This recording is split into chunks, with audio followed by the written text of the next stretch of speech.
ട്ട് എന്താണ് joint ventures എന്ന് നോക്കിയിട്ടുണ്ടായിരുന്നു. അത് കഴിഞ്ഞിട്ട് അതിൻ്റെ ഫീച്ചർ പഠിച്ചു. ദെൻ നെക്സ്റ്റ് പിന്നെ നമ്മൾ difference between joint venture and partnership, difference between consignment അല്ലേ, ജോയിൻറ്റ് വെഞ്ചർ ആൻഡ് കൺസൈൻമെൻറ്റ്, ഇത് രണ്ട് ഡിഫറൻസും നോക്കിയിട്ടുണ്ടായിരുന്നു. അപ്പോൾ ഇതുവരെ ക്ലിയർ ആണെന്ന് വിശ്വസിക്കുന്നു. ഇനി നമുക്ക് ഈ ചാപ്റ്ററിൻ്റെ ഒരു മെയിൻ പാർട്ടിലോട്ട് നമ്മൾ പോവുകയാണ്, accounting treatment. Okay, accounting treatment എന്ന് പറയുന്ന ഒരു സെക്ഷനാണ് നമ്മൾ പഠിക്കാനായിട്ട് പോകുന്നത്. ഈ ചാപ്റ്ററിൻ്റെ തിയറി പാർട്ട് ഓൾമോസ്റ്റ് കവർ ആയിട്ടുണ്ട്. ഇനി നമുക്കിതിൽ പ്രോബ്ലംസ് ആണ് ചെയ്യാനായിട്ടുള്ളത്. നമുക്ക് നോക്കാം. It is necessary to have proper books of accounts of all transactions of a joint venture so that correct profit or loss can be ascertained. അറിയാലോ, നമുക്ക് ഒരു ജോയിൻറ്റ് വെഞ്ചർ അക്കൗണ്ട് നമുക്കിതിൻ്റെ അകത്ത് പ്രിപ്പയർ ചെയ്യണം. എന്തിനാണെന്ന് വെച്ചാൽ എന്ത് ചെയ്യാനാണ്, എല്ലാ ട്രാൻസാക്ഷനുകളും റെക്കോർഡ് ചെയ്തിട്ട് എത്രയാണ് കറക്റ്റ് പ്രോഫിറ്റ് ലോസ് എന്ന് നമുക്ക് അസർട്ടൈൻ ചെയ്യണം. അതിന് വേണ്ടിയിട്ട് നമുക്ക് എന്ത് ചെയ്യണം, അക്കൗണ്ട് പ്രിപ്പയർ ചെയ്യണം. ഓക്കെ, എന്താണ് നമുക്ക് എന്ത് പ്രിപ്പയർ ചെയ്യണം, അക്കൗണ്ട് പ്രിപ്പയർ ചെയ്യണം. Separate book of account prepare ചെയ്യണം. എന്തിനാണെന്ന് വെച്ച് കഴിഞ്ഞാൽ നമുക്ക് എത്രയാണ് നമുക്ക് യഥാർത്ഥ ലാഭം അല്ലെങ്കിൽ നഷ്ടം ഉണ്ടായിട്ടുള്ളതെന്ന് കണ്ടുപിടിക്കണം. There are different methods of recording joint venture transaction അല്ലേ. ഒരു ജോയിൻറ്റ് വെഞ്ചർ ട്രാൻസാക്ഷൻ റെക്കോർഡ് ചെയ്യാനായിട്ട് പല മെത്തേഡുകളുണ്ട്. Depending upon the nature of business, ഏത് മെത്തേഡ് നമ്മൾ തിരഞ്ഞെടുക്കണമെന്ന് ഡിപ്പെൻഡ് ചെയ്യുന്നത് നമ്മുടെ ബിസിനസ്സിൻ്റെ നേച്ചർ അനുസരിച്ചിരിക്കും. Following are the main methods of recording joint venture transaction. അപ്പോൾ ജോയിൻറ്റ് വെഞ്ചർ ട്രാൻസാക്ഷൻ റെക്കോർഡ് ചെയ്യാനായിട്ട് നമുക്കിവിടെ ഒരു 4 മെത്തേഡ്സ് പറഞ്ഞിട്ടുണ്ട്. അതിൽ ഫസ്റ്റ് മെത്തേഡ് മാത്രം നമ്മളിപ്പോൾ നോക്കിയാണ്. ഫസ്റ്റ് മെത്തേഡ് എന്ന് പറഞ്ഞാൽ when one of the ventures is appointed to manage the venture. എന്താണ് ഫസ്റ്റത്തെ ആ ഒരു മെത്തേഡ്?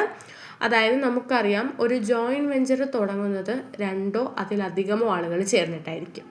ഇപ്പോൾ ഫസ്റ്റത്തെ മെത്തേഡിൽ പറയുന്നതെന്ന് വെച്ചാൽ ഒരാളായിരിക്കും എല്ലാം നോക്കി നടത്തുന്നത്, പക്ഷെ ഒരാൾ മാത്രമായിരിക്കില്ല അതിലുള്ളത്. ഇപ്പം ഒരു ഉദാഹരണത്തിന്, ആ ഒരു ജോയിൻറ്റ് വെഞ്ചർ ബിസിനസ്സിൻ്റെ അകത്ത് ഒരു 5 പേരുണ്ടെന്ന് വെച്ചോ. ഓക്കെ, ഒരു 5 പേരോട് ചേർന്നിട്ടാണ് ആ ഒരു ബിസിനസ് തുടങ്ങുന്നത്.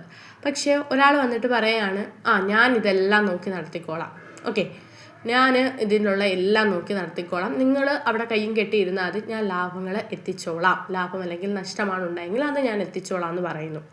അതാണ് ഫസ്റ്റത്തെ മെത്തേഡ് എന്ന് പറയുന്നത്. When one of the ventures is appointed to manage the venture. Okay, അതായത് എ ഉണ്ട്, ബി ഉണ്ട്, സി ഉണ്ടെന്ന് വെക്കുക. അപ്പോൾ ഇവർ 3 പേരും കൂടി ചേർന്നാണ് തുടങ്ങുന്നത് എങ്കിൽ, അനദർ എക്സാമ്പിളാണ് പറയണത്, എയും ബിയും സിയും ഉണ്ടെന്ന് വെക്കുക. അപ്പോൾ എന്താണ്, സി വന്നിട്ട് പറയുന്നു, ഞാൻ ഇതെല്ലാം നോക്കി നടത്തിക്കോളാം, നിങ്ങൾ എന്ത് ചെയ്താൽ മതി, അവിടെ വെറുതെ ഇരുന്നാൽ മതി, ഓരോ തവണ ഞാൻ എഴുതിയിട്ട് ഇത് പ്രിപ്പയർ ചെയ്തിട്ട് എന്താണോ ലാഭമാണോ അതോ നഷ്ടമാണോ നോക്കിയിട്ട് അത് ഞാൻ നിങ്ങൾക്ക് കൊണ്ടുതരാം എന്ന് വന്ന് പറയുന്നു. അപ്പോൾ എയും ബിയും പറയുന്നു, ഓക്കെ ശരി, നമ്മളവിടെ വെറുതെ ഇരുന്നോളാം. ആ ഒരു സിറ്റുവേഷനാണ് ഇതിൻ്റെ അകത്ത് പറയുന്നത്. When one of the ventures is appointed to manage the venture. അപ്പോൾ എന്താണ് ഇതിൽ പറയുന്നതെന്ന് നോക്കാം.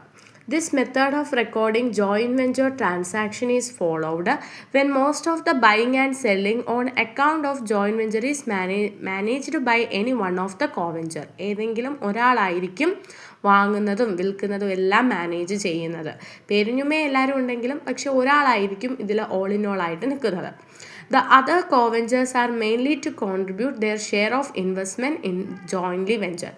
അപ്പോൾ മറ്റ് co-ventures ഉണ്ടാവുമല്ലോ, അവർ വെറുതെ നിൽക്കുകയല്ല ചെയ്യുന്നത്, അവരെന്ത് ചെയ്യും, ഇൻവെസ്റ്റ്മെൻറ്റ് കൊണ്ടുവരും. അല്ലാതെ വെറുതെ ലാഭം എടുക്കാമെന്നുള്ളതല്ല, ആ ലാഭം എടുക്കാൻ വേണമെങ്കിൽ അവർ ഇൻവെസ്റ്റ്മെൻറ്റ് ചെയ്യണം. അപ്പോൾ എയും ബിയും സിയും ഉണ്ടെങ്കിൽ എയും ബിയും സിയും എന്ത് ചെയ്യും, ഇൻവെസ്റ്റ്മെൻറ്റ് ഇടും. സി ആണ് നോക്കി നടത്തുന്നതെങ്കിൽ സി നോക്കി നടത്തും, എയും ബിയും അവിടെ ഇരിക്കത്തേ ഉള്ളൂ. The venture who is appointed to manage the venture. അപ്പോൾ ആരാണോ ഇത് നോക്കി നടത്തുന്നത് അയാളാണ് ജോയിൻറ്റ് വെഞ്ചർ അക്കൗണ്ട് പ്രിപ്പയർ ചെയ്യുന്നത്. മനസ്സിലായോ? The venturer who is appointed to manage the venture prepares a joint venture account. ആരാണോ നോക്കി നടക്കുന്ന, വെഞ്ചർ മീൻസ് ആ ഒരു പേർപ്പസ്, ആരാണോ അത് നോക്കി നടത്തുന്നത് അയാളാണ് ജോയിൻറ്റ് വെഞ്ചർ അക്കൗണ്ട് പ്രിപ്പയർ ചെയ്യുന്നത്. ഇപ്പോൾ ഒരാളാണ് അതെല്ലാം നോക്കി നടത്തുന്നതെങ്കിൽ അയാളാണ് ജോയിൻറ്റ് വെഞ്ചർ അക്കൗണ്ട് പ്രിപ്പയർ ചെയ്യുന്നത്. നമ്മൾ ആദ്യത്തെ ഒരു മെത്തേഡ് മാത്രമേ നോക്കിയിട്ടുള്ളൂ. അത് കഴിഞ്ഞിട്ട് നമുക്ക് ബാക്കിയുള്ള മെത്തേഡ്സിലോട്ട് പോവാം. ഓക്കെ, അപ്പം അയാളായിരിക്കും ജോയിൻറ്റ് വെഞ്ചർ അക്കൗണ്ട് പ്രിപ്പയർ ചെയ്യുന്നത്. എന്തിനു വേണ്ടിയിട്ടാണ്? To find out the profit or loss on the venture and the account of other co venturers to find out the amount due to them. എന്തിനായി ജോയിൻറ്റ് വെഞ്ചർ അക്കൗണ്ട് പ്രിപ്പയർ ചെയ്യുന്നത്? എത്രയാണ് ലാഭം, എത്രയാണ് അല്ലെങ്കിൽ നഷ്ടം എന്ന് കണ്ടുപിടിക്കണം. എന്നിട്ട് അത് ബാക്കിയുള്ള കോവെഞ്ചേഴ്സ് ഉണ്ടല്ലോ, അവർക്കത് കൊടുക്കുകയും വേണം, അവർക്ക് ഡ്യൂ ആയി കിടക്കുന്ന എമൗണ്ട് കൊടുക്കുകയും വേണം. ഇപ്പോൾ എയും ബിയും സി ഉണ്ട്, സി ആണെല്ലാം നോക്കി നടത്തുന്നത്, സി ആയിരിക്കും ജോയിൻറ്റ് വെഞ്ചർ അക്കൗണ്ട് പ്രിപ്പയർ ചെയ്യുന്നത്. പ്രിപ്പയർ ചെയ്യുമ്പോൾ നമുക്ക് മനസ്സിലാവും ആ ഒരു സമയത്ത് നമുക്ക് ലാഭമാണോ നഷ്ടമാണോ ഉണ്ടായെന്ന് മനസ്സിലാക്കാം. എന്നിട്ട് ലാഭമാണെങ്കിൽ എന്ത് ചെയ്യുക? എയ്ക്കും ബിക്കും വീതിച്ച് കൊടുക്കുക. അതാണ് ഇവിടെ ചെയ്യുന്ന മെയിൻ ആയിട്ടുള്ള കാര്യം എന്ന് പറയുന്നത്. ഓക്കെ, ഇനി നമുക്ക് നെക്സ്റ്റ് എന്താണ് ഒരു ജോയിൻറ്റ് വെഞ്ചർ അക്കൗണ്ട് എന്നാണ് പറയുന്നത്. Joint venture account is A nominal account. അത് ഇമ്പോർട്ടൻ്റ് ആയിട്ടുള്ളൊരു കാര്യമാണ്. ജോയിൻറ്റ് വെഞ്ചർ അക്കൗണ്ട് എന്ന് പറയുന്നത് നോമിനൽ അക്കൗണ്ട് ആണ്. ഒരു മാർക്കിനൊക്കെ ചോദിക്കാം. Prepare to find out the profits or loss profit and loss from a venture to which all expenses are debited and all incomes are credited. ആ ഒരു ഒറ്റ സെൻറ്റൻസ് വെച്ചിട്ട് നമുക്ക് ഈ ക്വസ്റ്റ്യൻസിൻ്റെ എല്ലാ ആൻസർ ചെയ്യാം.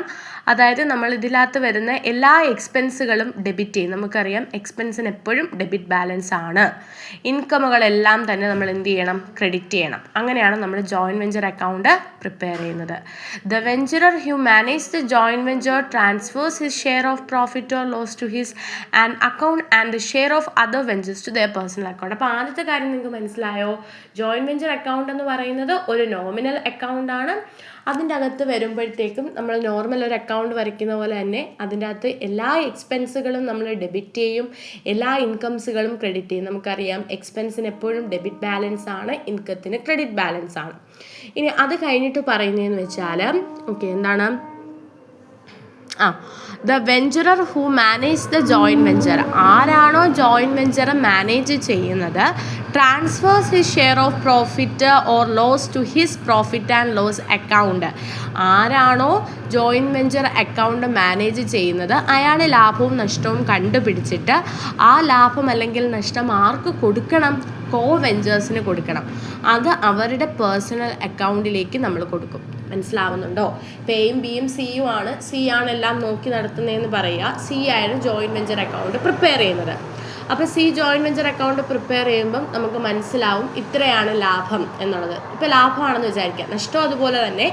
ലാഭമാണെങ്കിൽ ഇത്രയാണ് ലാഭം. ഈ ലാഭം എന്ന് പറയുന്നത് സിക്ക് മൊത്തം എടുക്കാൻ പറ്റുമോ? ഇല്ല, എയും ബിയുംക്കും അവകാശപ്പെട്ടതാണ്.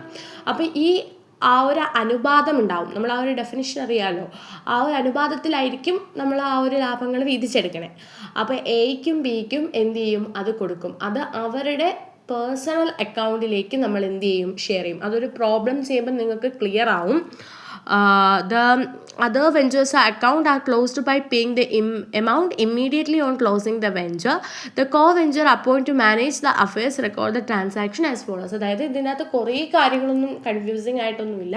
ഒരു പ്രോബ്ലം ചെയ്യുമ്പോൾ നിങ്ങൾക്ക് ഈ ഒരു മെത്തേഡ് സൂപ്പറായിട്ട് മനസ്സിലാവും. ഒന്നാമത്തെ കാര്യം എന്ന് പറഞ്ഞാൽ ഒന്നിൽ കൂടുതൽ കോവെഞ്ചേഴ്സ് കാണുമല്ലോ. അതിൽ ഒരാളാണ് എല്ലാം നോക്കി നടത്തുന്നതെന്ന് വിചാരിക്കാം. അപ്പോൾ അയാളാണ് ജോയിൻറ്റ് വെഞ്ചർ അക്കൗണ്ട് പ്രിപ്പയർ ചെയ്യുന്നത്. ആ ജോയിൻറ്റ് വെഞ്ചർ അക്കൗണ്ട് പ്രിപ്പയർ ചെയ്യുമ്പോൾ അതിൽ നിന്ന് കിട്ടുന്ന പ്രോഫിറ്റ് അല്ലെങ്കിൽ ലോസ് ആർക്കും കൂടെ അവകാശപ്പെട്ടതാണ്? മറ്റ് കോവെഞ്ചേഴ്സിനും കൂടി അവകാശപ്പെട്ടതാണ്. അത് കണ്ടുപിടിക്കണമെങ്കിൽ ജോയിൻറ്റ് വെഞ്ചർ അക്കൗണ്ട് പ്രിപ്പയർ ചെയ്യണം.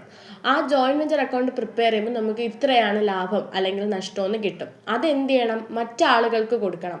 അത് അവരുടെ പേഴ്സണൽ അക്കൗണ്ടിലേക്ക് നമ്മൾ ഷെയർ ചെയ്യും. ഇത്രയാണ് അതിൽ പറഞ്ഞിരിക്കുന്നത്. എല്ലാ എക്സ്പെൻസുകളും ഡെബിറ്റ് ചെയ്യും, എല്ലാ ഇൻകമും ക്രെഡിറ്റ് ചെയ്യും. ആ ഒരൊറ്റൊരു കോൺസെപ്റ്റ് അറിയാമെന്നുണ്ടെങ്കിൽ നമുക്ക് സിമ്പിളായിട്ട് ഈ പ്രോബ്ലം എന്ത് ചെയ്യാൻ പറ്റും? ചെയ്യാനായിട്ട് പറ്റും. ഒരു ക്വസ്റ്റ്യൻ നിങ്ങൾക്ക് ചെയ്യുമ്പോൾ ഈ ഒരു മെത്തേഡ് ക്ലിയർ ആവും എന്ന് കരുതുന്നു. നമ്മൾ ഫസ്റ്റ് പ്രോബ്ലം നോക്കുന്നത് ഇല്ലുസ്ട്രേഷൻ 1 ആണ്. നമുക്ക് നെക്സ്റ്റ് വീഡിയോയിൽ നോക്കാം. ഓക്കെ.